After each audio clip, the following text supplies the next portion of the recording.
Hi guys, welcome back to the Library of Alexandria. And today I'm going to be talking about the things that I've learned in the last 3 years on Booktube. This is normally the Booktube birthday tag.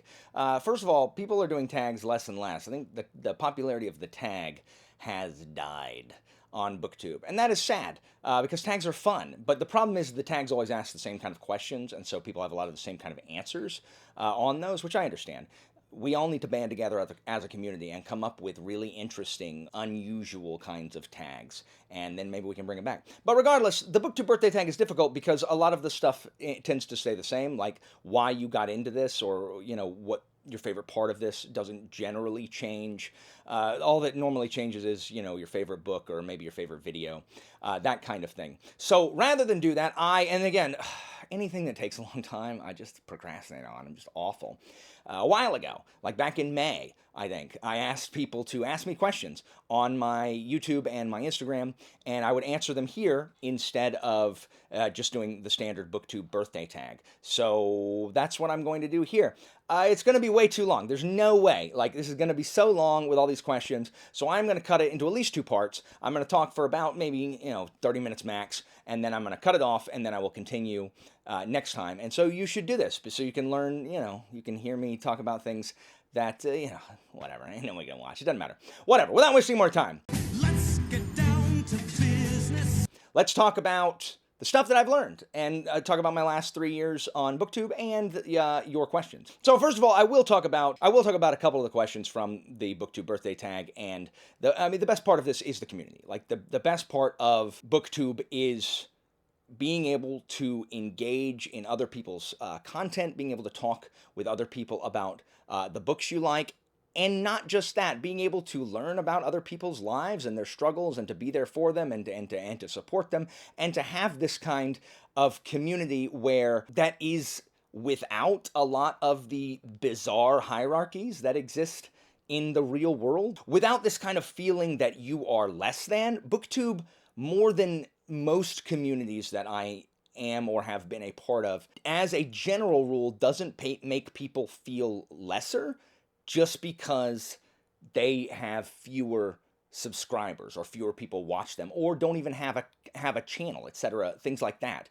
It is a very, very welcoming community where you don't have to feel inferior just because you haven't, read this book or that book, or, don't like this kind of book, or etc. And that is what I really like. And people are generally really, really, really, really kind. I mean, there are some rabid fan bases. Like the problem is the larger the fan base gets, the more likely you are to find douchebags, and because that's just a rule of numbers, right? But there are also some smaller communities where there's just a bunch of loud douchebags, and it's just like, why you gotta do that? But it is absolutely the community. I've met some really, really good friends that I talk to on a daily or semi-regular basis here. And again, most people don't treat you like a second-class citizen just because they have more subscribers than you. Bookborn is the exception.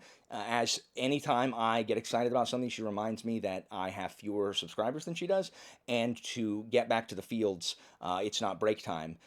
And then she gives away my snack from the house to the dog. And, but everyone can't be kind, you know what I mean? So the hardest part about Booktube is having the motivation. There's always a question on the Booktube birthday tag that is like, what gives you the motivation to go forward? What are the challenges?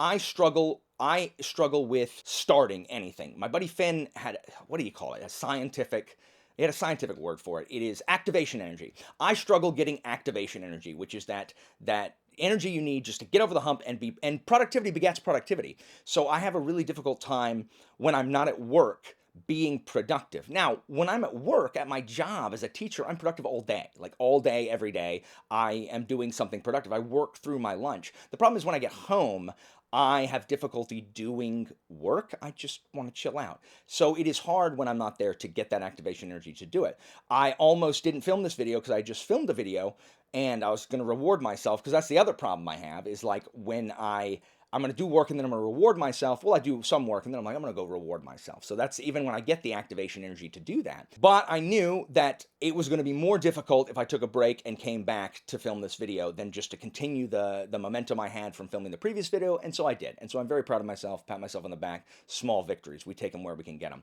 Editing is hard. It's a lot of time. It's a lot of time, and I mean, it's worth it when I do it. I like doing it, but ever since we moved in the new house, my computer is in my office where I film, where before my computer was in the living room, so it gets lonely being back here by myself, not, getting to talk to my wife.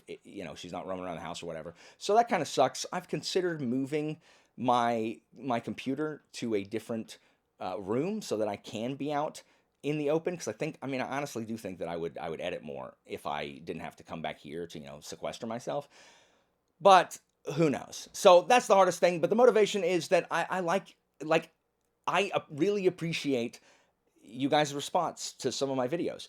I sit on, whenever I think something is stupid, like, my PSA videos or Genius Allen, I literally sit on it for forever. And like, I filmed Genius Allen in February, and I didn't throw them out until May because I just think it's dumb. And then I put it out, and you guys are so encouraging, and so I really, really appreciate that. Some of my favorite videos that I've made, always Jeopardy. I love Jeopardy. It's my favorite thing that I do.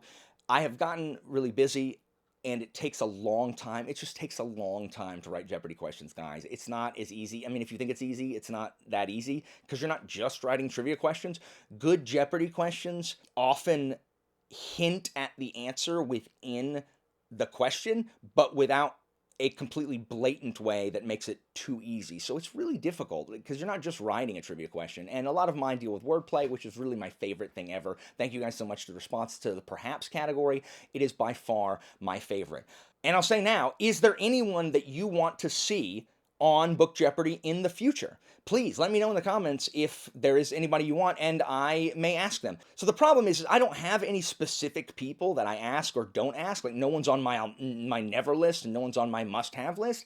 It's really a matter of, like, I need to have spoken to people. Like, I need to have talked to people, because I need to know, really, I need to know them in some way, so I know that if they start losing, they're not going to start screaming, cussing, and turn off the screen. You know what I mean? Because if people are a bad sport, no one wants to watch that. It's uncomfortable for everybody. You've all played games with bad sports. I can admit I have been a bad sport on occasion in my real life. So that's really the only criteria is, and I also try to find contestants that have a really good vibe, like have really good, rapport between them. A recent example where the Grimoire boys were on it, RJ, Alex, and Theo. Absolutely fabulous episode, because those guys are friends in real life, and so the rapport was really, really good. So I try to do that as well. So it's not like I bar certain people from being on Jeopardy, and that's just not what it is. There are just certain people that if you've been on there more than once, it's because I like their vibe, and I like putting them on there, because anything that makes my job easier as a host, that's what I do. So I love Jeopardy, and I want to do some more kind of in-depth videos, but that getting that activation energy, anything that is going to require a lot of like preparation and planning. I'm not a super planning, organized guy. That's not my strength. It's just not. Like, I'm not an administrator. I'm not an outliner. That's not where my strengths lie. So it is harder to do things like that, but I'm hoping to do more of that in the future. So let me go ahead and get into you guys' questions. I'm not saying who submitted these questions because I didn't write them down, so I just have the questions here, and I'll read them off. So, how do you think Booktube has changed you as a person? So I would like to say that Booktube has made me more anxious and stressed out all the time. But I'm not certain that's true. I think I've been anxious and stressed out prior to that. The negative is that I do feel a lot of pressure to read things and get out content and interact with, patrons and the community, so that I am not a liar, because if you've watched my channel for any length of time, you'll know one of my favorite phrases is that words are free. They cost nothing. It costs you nothing to say one thing and then act a completely different way. And many people will believe you. That's part of the problem with this country, is that people say things because it doesn't cost them anything. So, if your boyfriend cheats on you and then says, "I'm sorry," and then does it again, he wasn't sorry. Like the words don't mean anything, right? Sorry implies contrition and an attempt to repent from that thing and not do it again. Someone telling you they love you and then shoving you off the cliff like Skyron the cliff pusher. I mean, that's only one of those things is true, either the words or the actions. So it does add stress, but I do think it has made me a more patient person. It has helped me not respond emotionally to everything, and that's one of the things I struggle with. I like that on the internet you have time to measure your response in comments. There have been times that I've wanted, like people have been douchebags in comments. It doesn't happen a lot, but every now and then it does, and I've wanted to just excoriate them. And I don't. I type that out and then I delete it. And I felt better that I typed it out and then I delete it. And I either don't respond or I say, hey, thanks, or whatever. So it has taught me to not, like, it has helped me decide what is important to address and what isn't, to not engage in the drama of the internet that happens as so many people just get accidentally sucked into, like, you know, like Odysseus' ships next to Charybdis. And it has also taught me to appreciate things that I ordinarily wouldn't appreciate. Hearing people talk about books. John Williams is a great example. I never would have read Stoner or Butcher's Crossing. I might have read Augustus, but never Stoner or Butcher's Crossing without the interference of Booktube. It's also taught me to like slower things in books. I think prior to Booktube, I didn't really read a ton of slow stuff. I read Malazan, but not really slower paced character works that lacked a ton of military engagement. So Long Price Quartet and KJ Parker. I've learned all of these things from here, and they're starting to affect me in the things that I find amusing, the same way that Pratchett did when I was younger. And so I've really appreciated that. I've really liked being able to see multiple points of view and becoming generally a more well-rounded person. So yeah, I think the community has changed me for the better in many ways. Next, what are some things you'd like to see more of in the books you read? I always like economics in books. I like Here Comes the Cavalry. I would love to see more of the kind of generational friendships or the lifelong friendships that we see that's in like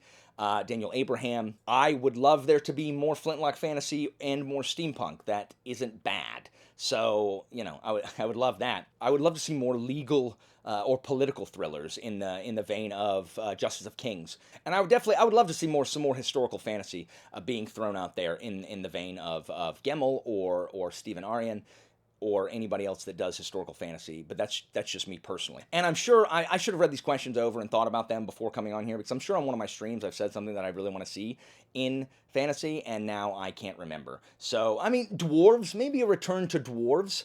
You know, the dwarves have kind of been left out in the cold for a little while. And also, more fantasy mysteries. More fantasy mysteries, guys.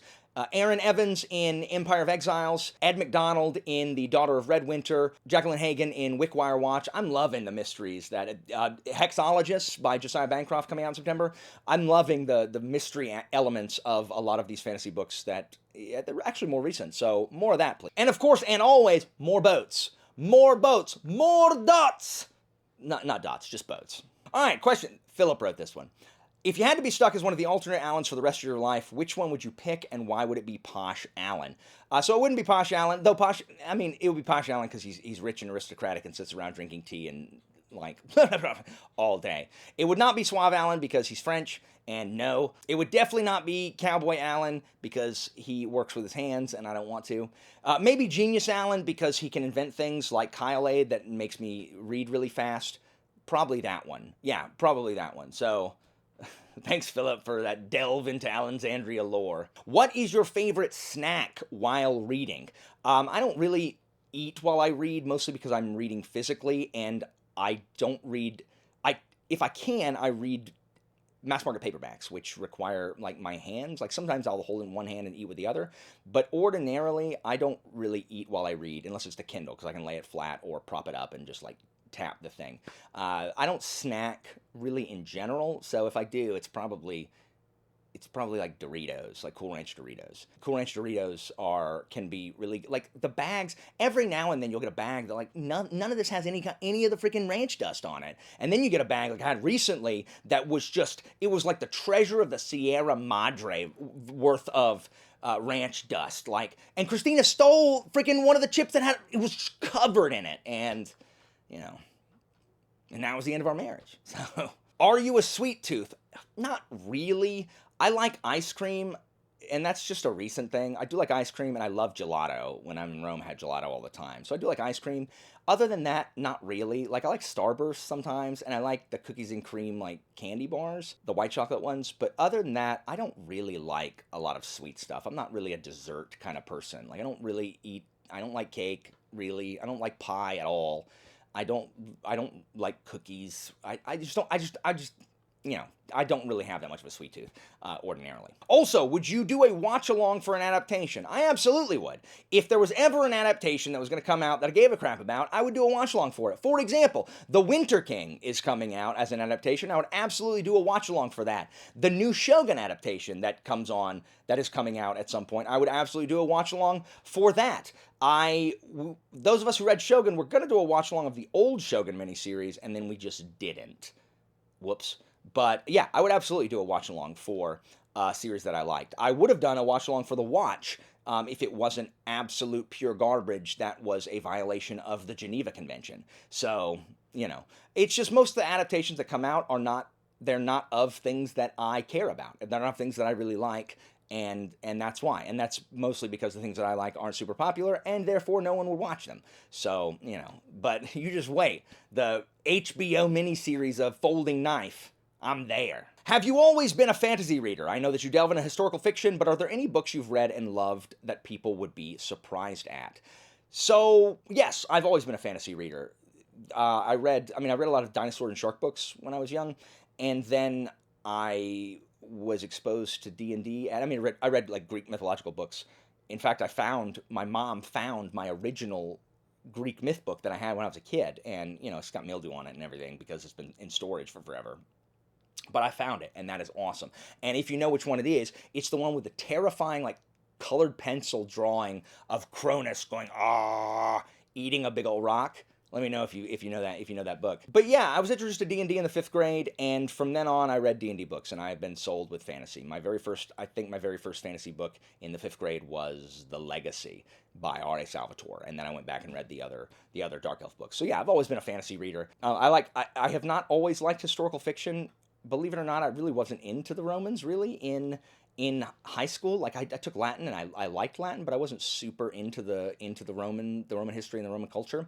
That came later in life, and then after I started teaching, I hated the Greeks until I started teaching my classical studies class about Greek history and the Peloponnesian War, and now I love the Greeks as well. So, are there any books people would be surprised to know that I like? I mean, probably not. I mean, people are generally aware of my tastes. So, I mean, maybe, like, I liked Behind Closed Doors by B.A. Paris, which is a stupid domestic thriller. I did not like Behind Her Eyes. It was an even stupider domestic thriller. But there was a time in my life where I stopped reading fantasy, and I hadn't read historical fiction at the time. And I read nothing but, like, mysteries and, like, thrillers. So, I read most of Jonathan Kellerman's Alex Delaware novels, like, almost... I read all of them up to the point where I stopped reading. And Jeffrey Deaver, the Lincoln Rhyme, Bone Collector books, and James Baldacci, and I never read James Patterson, but Michael Connolly, I think, and I read John Grisham, not as much as the other ones. But yeah, so I read a lot of legal thrillers or mystery books. So I really liked those as well. So maybe you're surprised to know that I like those? I don't know. All right, your channel blows up, hundreds of thousands of subs. Would you ever quit your day job and become a full-time YouTuber? So, I'm not going to have to make this decision because my channel ain't never going to blow up and I ain't never going to have hundreds of thousands of subs. But, maybe. So, I think everyone dreams of setting their own schedule and not being beholden to a boss. So I would like that part. And I would also like the part of working from home. And that is so that I could spend time with my wife, and if we have children like we want to, I could spend time with my kid as opposed to not all day because my job has 0 days paternity leave. So I cannot spend during the day with any future kid that I have because of my job. So working from home and having a flexible schedule absolutely appeals for me. Also, being able to talk about, being able to make a living talking about and doing the things that I really love is also a huge bonus. The lack of structure, however, is something I would have to overcome.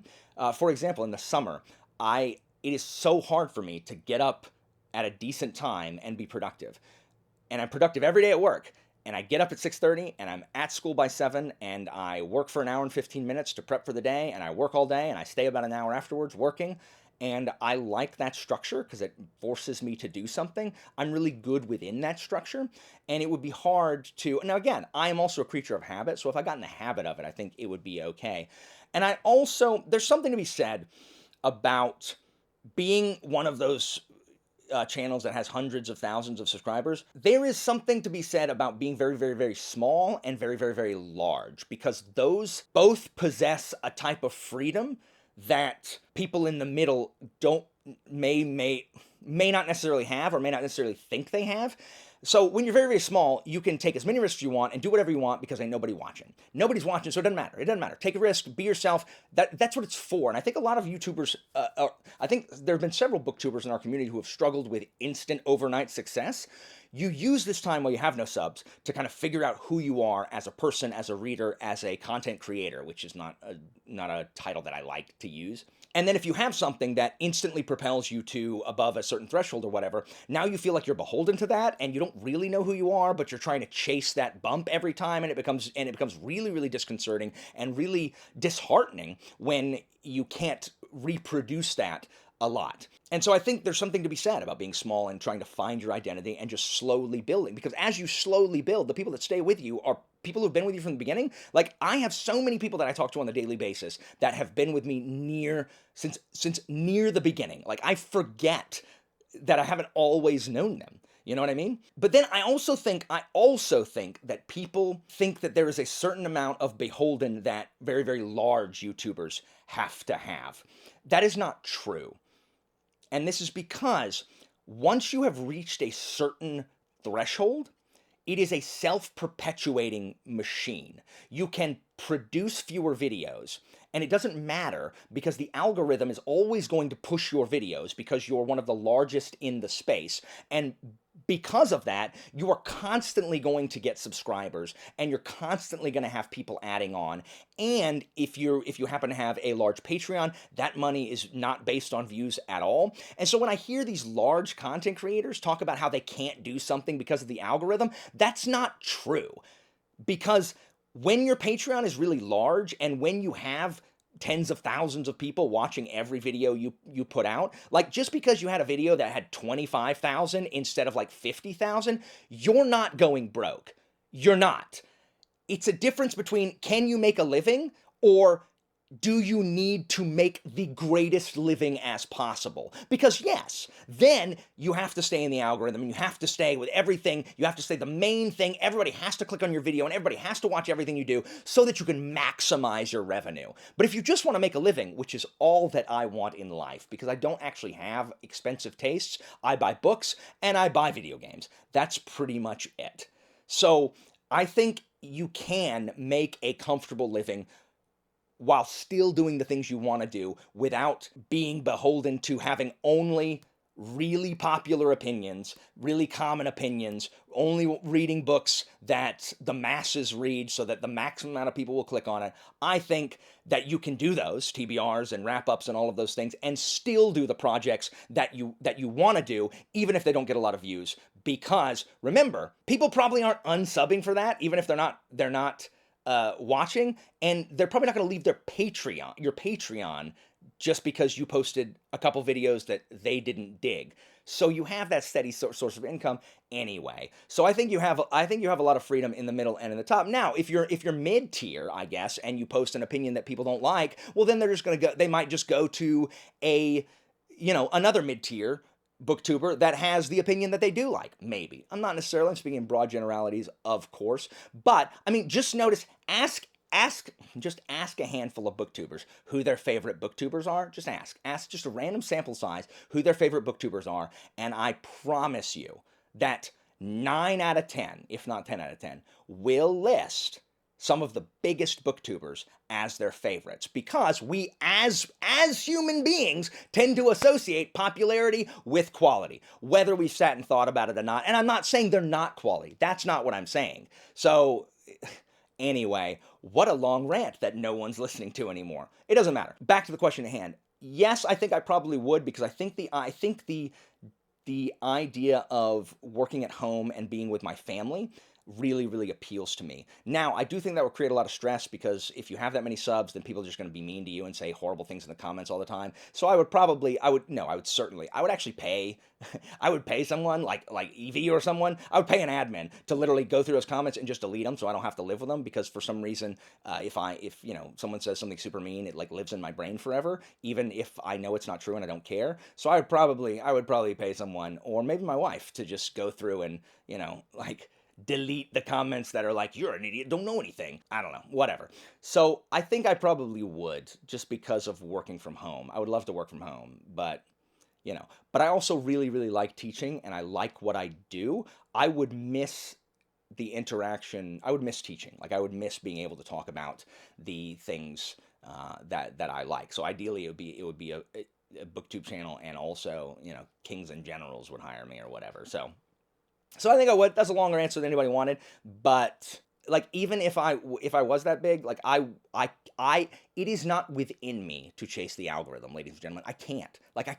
I wish that I wish that it didn't violate my sensibilities, like, to the core. I wish more than anything that I didn't care, but I do. And the day that I start watching my analytics tab like a hawk is the day that I clearly don't ever want to have a good night's sleep again.